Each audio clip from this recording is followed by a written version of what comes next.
The Pixel 10 Pro Fold gets by on great looks, charming software personality, and a more durable build than any other foldable on the market. Too bad about those cameras, and it's not going to be a cheap honeymoon with this foldable tablet, but great software and new magnetic charging features save the day. The Google Pixel 10 Pro Fold is a phenomenal smartphone and one of the best foldable phones you can buy, but after reviewing the phone for a week I was left wanting more or maybe less. Big tablet foldable phones still have a hard time to justifying their mountain peak prices, and while I love Google's latest Pixel 10 family as a foldable phone, it just doesn't offer enough extra appeal to justify paying so much more for the privilege of a Google tablet inside.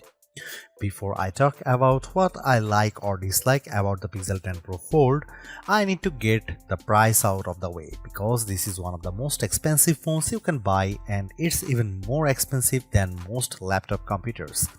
It gives you an outer display that is nearly the same as the display on the Pixel 10, but the new Pro Fold costs $1,799 which is $950 more than the Pixel 10 Pro. How could a foldable phone possibly justify costing twice as much as the flat phone from which it evolves? You can buy a Pixel 10 Pro and two iPad mini tablets for the same price as a Pixel 10 Pro Fold. If the Fold is going to be worth the high cost, it needs to be special. It needs to be better choice than buying a phone and tablet separately. That means it needs to be thin and light, impossibly so. The magic trick of producing a tablet from within your smartphone is dazzling, but it only works if the folded phone is the size of a normal smartphone. Sadly, Google hasn't made the Pixel 10 Pro Fold any thinner this year.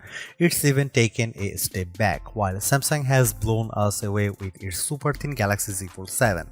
To be fair, the Pixel 9 Pro Fold was the thinnest phone you could buy when it launched in 2024, but this is the year for thin phones, and the new Pixel Pro Fold has been snacking between meals.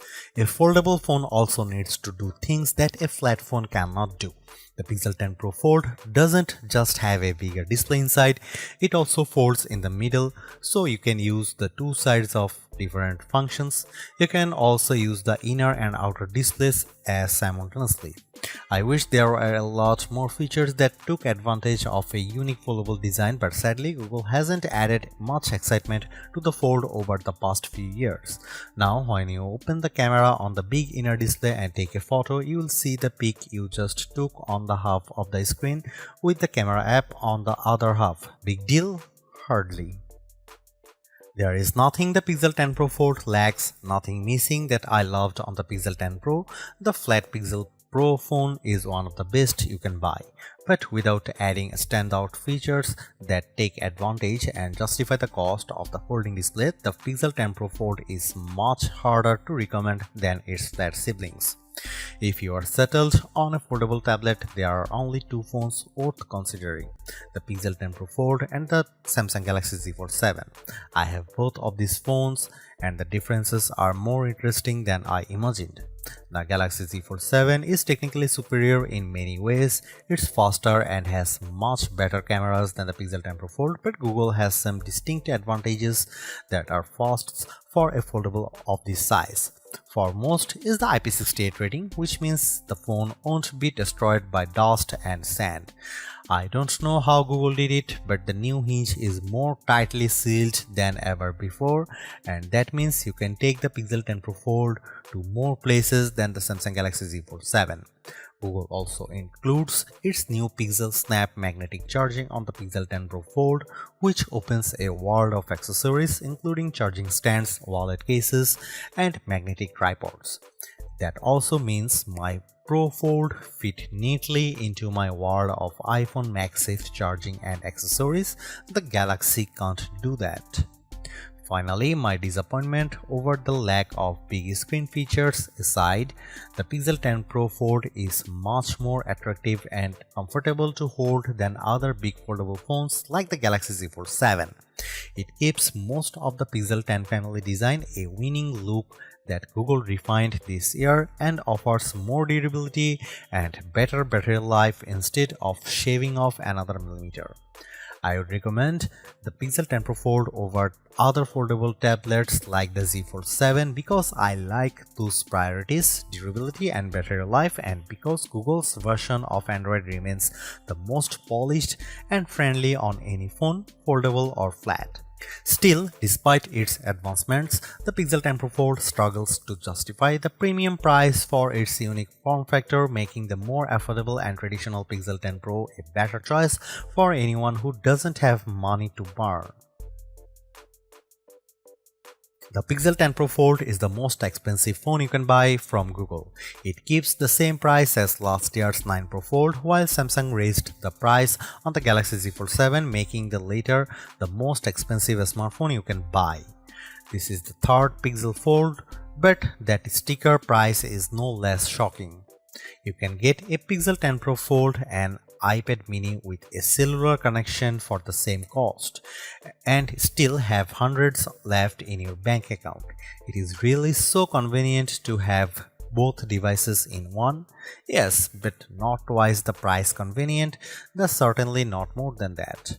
Of course, most people won't pay full price, and I'm seeing carrier deals that will drop the Pixel 10 Pro Fold to around $25 per month in the US if you sign a 3-year contract. Google is promising 7 years of Android OS updates and security patches, but I'm sure this phone will feel aged in 3 years considering the super thin new phones just hitting the market. We can't expect phone makers to come up with new designs every year, so I don't fault Google for making the Pixel 10 Pro Fold a more refined, more durable version of the Pixel 9 Pro Fold. Unfortunately, in the interim, the Galaxy Z Fold 7 arrived and redefined what I expect from a foldable tablet. A foldable tablet is the thinnest phone you can buy, at least when it's unfolded, but which foldable tablet is actually the thinnest? Last year, it was the 5.2mm Pixel 9 Pro Fold. This year, the Fold gains a hair of thickness, while the Galaxy slips under the gap with a 4.2mm frame that, while closed, is nearly as thin as an iPhone 17 Pro. TikTok. Maybe next year Google will win, maybe it will be Samsung, maybe Apple will have a foldable phone that's thinner than the iPhone Air. Don't let these complaints distract you. The Pixel 10 Pro Fold is already thinner than the iPhone Air when it's open, even though it's thicker and heavier than the Galaxy Z Fold 7 by a noticeable degree. The Pixel 10 Pro Fold is the nicer looking phone. It has gently curved corners, pleasantly rounded edges, and a beautifully machined camera block atop the gorgeous jade green or alluring moonstone blue gray. The Galaxy feels sharp and edgy by comparison. Both of the displays on the Pixel 10 Pro Fold are excellent. They are bright and colorful even on a sunny day. I loved using the inner display to take photos with the camera. I am definitely the dork who wished my old iPad had much better cameras. The camera also has more dual screen features than any other app, so it was most fun app to use during my review. The outer display is pretty much the same screen as the Pixel 10 Pro. It's the exact same size and resolution, unlike the Galaxy Z Fold 7, which still uses an unusually narrow cover display. I was always happy to use the front screen on the Pixel. It felt natural. On the Galaxy, the front display is just an appetizer for the big main course inside. The inner screen on the Pixel 10 Pro Fold is enormous. I love using it for reading, and web pages get blown up so much bigger than on a normal flat phone that it's an entirely better experience. Then I open the crossword or doom scroll, my socials read large, and this foldable tablet wins me over. I love Google's Pixel software, from the way it handles notifications to the way it answers my phone calls for me. The latest Android 16 version of the Pixel interface is gorgeous yet refined, with bubbly clock and other widgets that change color to match your wallpaper, then get subtly darker as the sun goes down. I am just scratching the surface. I really like what Google is doing with Pixel. What Google is doing with the Pixel 10 Pro Fold specifically. Not so much, like there isn't much that takes advantage of the big screen inside, not even one big widget that would span the whole display. Take my calendar. I can place a widget showing an entire month, but it will only fill half the big screen. I can't stretch it further. This is convenient when I close my phone and I only have half the area to work with, but I want a full screen widget or two. I'd also like to place a widget across the crease, but widgets lie on the other side of the other, never on the gap.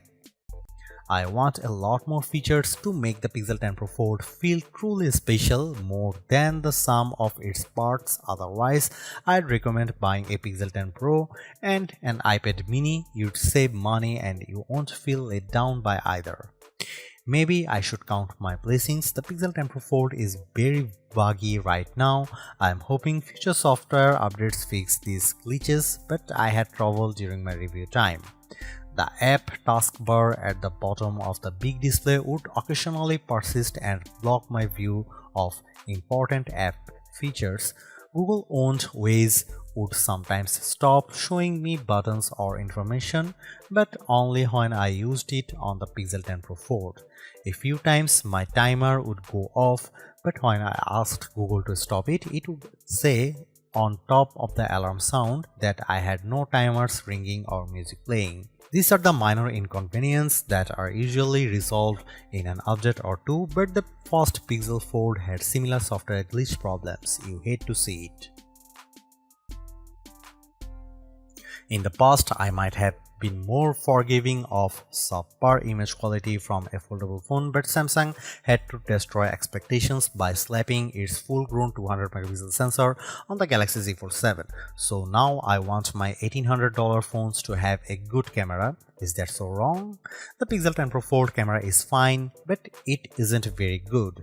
Google is using the same sensors as last year, and that's not necessarily a bad thing. Apple famously uses the same Sony sensors for years on its iPhone models, and with experience, its camera developers continually refine the images you get from those cameras. That's not the case with the Pixel 10 Pro Fold. What I like about the Pixel 10 Pro Fold, like the Pixel 9a, is that Google seems to be carefully tuning its cameras so they produce images that all look alike. A photo taken with the Pixel 10 Pro XL will have the same color balance and lighting as a photo taken with the Pro Fold. Zoom in close and you will see the problems. Google is applying a heavy dose of AI enhancements to its photos, so much so that I wonder if every photo from the camera shouldn't come with made with AI content credentials.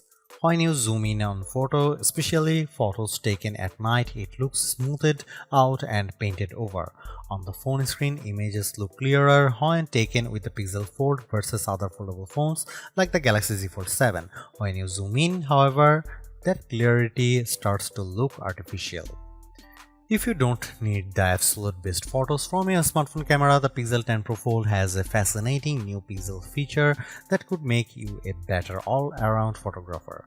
When you have your shot lined up, instead of pressing the shutter, press the camera coach button and Google will use its AI to analyze your photo and offer advice. I don't mean simple advice either, like use portrait mode. Rather, camera coach is an AI instructor. First, it gives you 3 or 4 suggested themes for your phones. Then, it takes you step by step through the shot.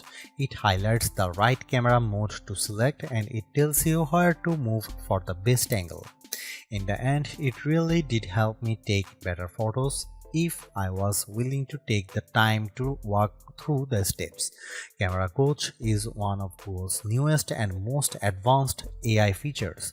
Sometimes it simply would not load, complaining of bad network problems, even though I had a few bars. Other times I just got a generic error. When it did work, Camera Coach was impressively astute and it produced interesting results. So I'm willing to be patient and hope this feature improves over the next few updates.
Pixel phones aren't known for top performance and the Pixel 10 Pro Fold is unimpressive if you rely on benchmark scores alone.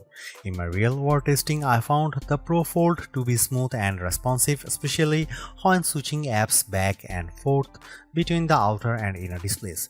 That doesn't mean that weren't hiccups. Google's biggest performance offense is letting the camera lag. If you have too many features enabled, the camera shutter button will stop working between one photo and the next while the photo thinks about things. It happened fewer times on the Pixel 10 Pro Fold than on the Pixel 10 Pro, but that's probably because the Fold doesn't have as many megapixels to count. I also saw things slow down considerably when I tried to use the new AI features. Perhaps someday these AI tools will be a natural extension of the Android OS. But for now, every time I used one of the more advanced AI features, it felt like an event. An event with a line out front and bouncer who has to check my name off a list. I can't blame the network because I had plenty of bars on AT&T and the phone performed admirably on my new Wi-Fi 7 network. As more of these AI tasks are handled on the phone itself, hopefully we'll see those response times improve.